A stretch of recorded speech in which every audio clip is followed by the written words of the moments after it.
buhay. Siya ay muling babalik na kuskus ng kalalakihan. Sa kanyang pagbabalik, hindi pa natin alam kung ano ang mangyayari sa atin. Sabalit alam natin na sa kanyang pagparito, tayo ay magiging katulad niya sapagkat nakikita natin siya ng mukhaan. So, sabi ko na sa ng Diyos, makikita natin lahat ang Panginoon ng mukhaan kung tayo ay mapapang sa langit. Okay? So, konti lang po at atin pong babasahin ang sabi ng salita ng Diyos.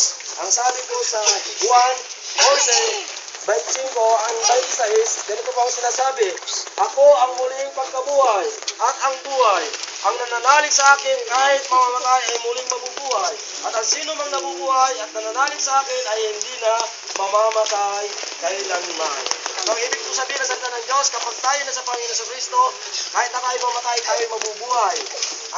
Mayroong buhay sa presensya ng ating Panginoon sa Kristo Jesus. Kaya po, alam ko po at ako'y naniniwala na si Angela, sa kanyang edad po, si April Ann, ay nasa piling na ng ating Panginoong Hesus Kristo Jesus.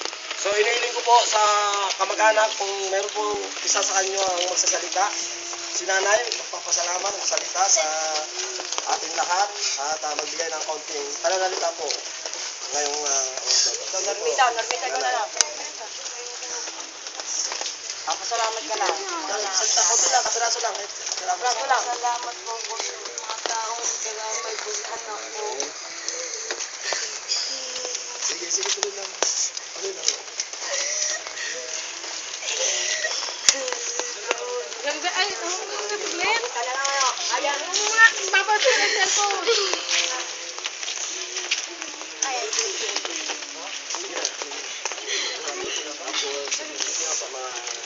Nandito ngayon. Sa lahat ng taong nakaramas ako, sa lahat ng taong